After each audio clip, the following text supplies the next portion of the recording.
भृगु संगीता ज्ञान में आप सभी का स्वागत है। मैं पवन शर्मा। आज हम बात करते हैं मेष लग्नेश। मेष लग्नेश में सूर्य देव का 12 भाव में फलादेश। किसी भी लगन में सबसे पहले अपने स्टार्ट करते हैं 1 नंबर से, जो मेष लगन होता है। मेष लगन में अगर किसी भी कुंडली में मेष लगन में अगर सूर्य विराजमान, यहाँ सूर्य विराजमान हो तो क्या फल होता है? सूर्य, ठीक है, यहाँ से स्टार्ट करते हैं। सूर्य के साथ प्रथम भाव जो होता है कुंडली के अंदर, वो शरीर का भाव भी माना जाता है। उसके हिसाब से यहाँ सूर्य विराजमान है मेष लगन में, 1 नंबर राशि में सूर्य विराजमान है तो वो उच्च का माना जाता है, नंबर 1। दूसरी, स्वस्थ शरीर वाला, मध्यम कद वाला। मध्यम कद का मतलब ये हुआ कि उसकी लंबाई मेष लगन में जहाँ सूर्य विराजमान हो, लग्नेश में सूर्य विराजमान हो, उसकी लंबाई में मध्य, ज़्यादा लंबा नहीं होता, स्वाभिमानी होता है, तेजस्वी होता है तथा परम विद्वान माना जाता है अगर सूर्य यहाँ विराजमान है तो। वाणी में प्रभावशाली होगा।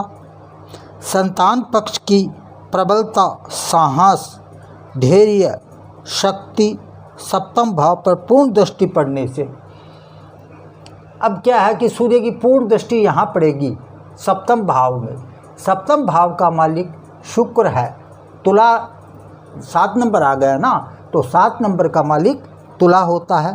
तो इसके लिए सूर्य की पूर्ण दृष्टि यहाँ गिरने से दाम्पत्य सुख में कुछ कमी रहेगी, नंबर 1, क्योंकि ये गर्म है, सूर्य गर्म है, दाम्पत्य सुख में थोड़ी सी कमी देगा। व्यापार नौकरी में थोड़ी सी परेशानी भी रहेगी, क्योंकि व्यापार पार्टनर का भी घर है, इसीलिए यहाँ थोड़ी सी परेशानी होगी। किसमें? रोजगार में, नौकरी में। नंबर 2, पत्नी ज़्यादा सुंदर नहीं होगी, ठीक होगी, मीडियम साइज की होगी, लेकिन ज़्यादा खूबसूरत पत्नी नहीं होगी। नंबर 2, पत्नी आज्ञाकारी भी कम होगी।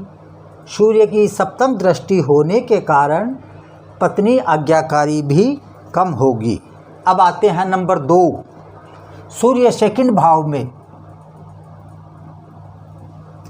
सेकंड भाव में सूर्य विराजमान हो, यहाँ लगन यही रहेगा, लग्नेश यही माना जाएगा।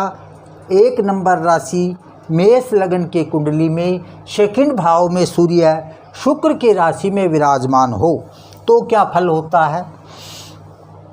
सूर्य धन स्थान में होने के कारण अपने शत्रु शुक्र की राशि पर, अपने शत्रु शुक्र की राशि पर सूर्य यहाँ विराजमान होने के कारण, धन भाव में होने के कारण आर्थिक मामलों में कठिनाइयों का सामना करना पड़ेगा।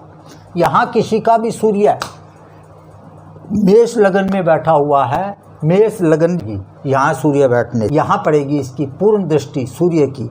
अष्टम भाव, यह जातक दीर्घायु होगा। अष्टम भाव मृत्यु भाव भी बोलते हैं, तो ये क्या करेगा? सूर्य यहाँ जातक का उम्र बढ़ाएगा। बुद्धि व बल का लाभ भी मिलेगा, बुद्धि और बल का लाभ इसको मिलेगा। अचानक धन का लाभ भी इस जातक को होगा। अब आते हैं पर नंबर 3, सूर्य नंबर 3 पे आ जाए। सूर्य नंबर 3 पराक्रम भी बोलते हैं, इसका पराक्रम का भाव है। सूर्य नंबर 3 नंबर का मालिक, नंबर 3 जो है इसका मालिक होता है बुध। बुध के घर में, बुध मित्र होता है सूर्य का, उसके घर में पराक्रम भाव में सूर्य विराजमान हो। मेष लगन वालों की बात कर रहा हूँ, लग्नेश जिसका मेष होगा, पराक्रम के स्थान में अपने मित्र बुध की राशि में बैठने से जातक को विद्या एवं बुद्धि का बल विशेष रूप से प्राप्त होता है। ये भाई का कारक भी है, भाई और पुत्र का कारक होने के कारण इसको भाई और पुत्र का सुख भी इस जातक को मिलता है। पराक्रम में वृद्धि होती है। सूर्य की पूर्ण दृष्टि भाग्य व धर्म स्थान में देखने से जिसका मालिक गुरु है। अब क्या है, इसकी सप्तम दृष्टि और देखते हैं। 1 2 3 4 5 6 7 9वें भाव में सप्तम दृष्टि 9वें भाव में पड़ेगी। 9वें भाव का मालिक गुरु होता है तो भाग्यशाली, धर्मात्मा, दानी, तीर्थ यात्रा करने वाला होता है। अपनी बुद्धि तथा पराक्रम के योग्य से भाग्य में वृद्धि करेगा, भक्ति धर्म का पालन करेगा। सूर्य तीसरे भाव में प्रभावशाली व्यक्ति बनाएगा, इसका प्रभाव बहुत ज़्यादा रहेगा इस जातक का, और भ्राता सुख देगा, पुत्र सुख देगा। अब आ जाते हैं चौथे भाव में। चौथा भाव माँ का भाव भी माना जाता है। चंद्रमा चौथे नंबर 4 जो है उसका मालिक होता है चंद्रमा। चंद्रमा के घर में सूर्य, मित्र के घर में सूर्य, यहाँ से सुख देखा जा सकता है।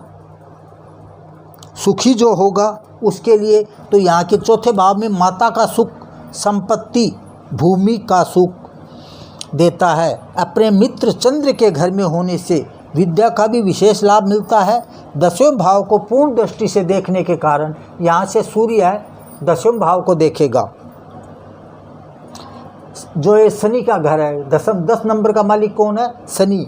शनि और सूर्य पिता और पुत्र का इनका संबंध होता है, लेकिन सूर्य और शनि की आपस में शत्रुता मानी जाती है। राज्य के मामले में यहाँ थोड़ी सी दिक्कत होगी सूर्य की, लेकिन फिर भी कुछ इज्जत सूर्य को यहाँ मिलेगी। जिसका सूर्य यहाँ बैठा है वो इज्जतदार बंदा होगा, लेकिन सरकारी मामले में कुछ उस जातक को अड़चन आ सकती है। सूर्य पंचम भाव में विराजमान हो, ये आ गया पंचम भाव। सूर्य पंचम भाव में विराजमान हो। पंचम भाव किसका है? पंचम भाव पुत्र का भाव है, ज्ञान का भाव है। पंचम भाव में अपने घर में विद्या, बुद्धि, संतान के भाव में बैठने से विद्वान, बुद्धिमान, प्रभावशाली जातक बन जाता है। धनी होगा, वाणी का धनी होगा, बोलेगा साफ और सुथरा। संतान पक्ष में शक्तिशाली माना जाएगा। अच्छे पुत्र की प्राप्ति होगी जो प्रतापी होगा। यहाँ सूर्य बैठ के अपनी राशि में बैठा हुआ है। सूर्य 5 नंबर सूर्य की राशि होती है। प्रतापी पुत्र होगा इस जातक के। अगर सूर्य यहाँ बैठा है और लग्नेश, मंगल लग्नेश है, मतलब 1 नंबर लग्नेश है, उसके लिए ये बताया जाता है। जातक को आमदनी के मार्ग में रुकावट होगी, लेकिन इनकम के मामले में थोड़ी सी इस जातक को रुकावट हो सकती है। अब आ गए छठे भाव में सूर्य। छठे भाव में सूर्य, छठे भाव का मालिक इसमें कौन है? छठे भाव का मालिक इसमें बुध है। बीमारी, दुश्मनी का एक घर माना जाता है। रोग, झगड़े के स्थान में अपने सामान्य मित्र बुध की राशि में बैठा हुआ सूर्य जातक के लिए विद्या, अध्ययन के समय कठिनाइयों का सामना करना पड़ेगा, लेकिन 6 भाव का सूर्य शक्तिशाली माना जाता है। यहाँ कारक होता है सूर्य, शक्तिशाली भी माना जाएगा। शत्रु पक्ष पर निरंतर विजय प्राप्त करेगा। यहाँ बैठा सूर्य शत्रु से सदा ही विजय की प्राप्ति करवाएगा। यहाँ से सूर्य सप्तम भाव में कहाँ देख रहा है? 12वें भाव में। यहाँ खर्चा ज़्यादा करेगा, खर्चा अधिक करेगा, और बाहरी कोई संबंध होगा, जैसे विदेश से कोई संबंध अगर ये करेगा, कोई व्यापार करेगा, उसमें अच्छा इस जातक को लाभ भी मिलेगा। बाहरी संबंध से अच्छा लाभ मिलेगा। संतान पक्ष से कुछ परेशानी इस जातक को हो सकती है। जातक को अगर किसी प्रकार का कोई प्रश्न पूछना हो तो कमेंट बॉक्स में जाके आप मेरे से निःशुल्क बिना कोई चार्ज दिए हुए अपना कोई भी प्रश्न पूछ सकते हैं। और जय श्री राम।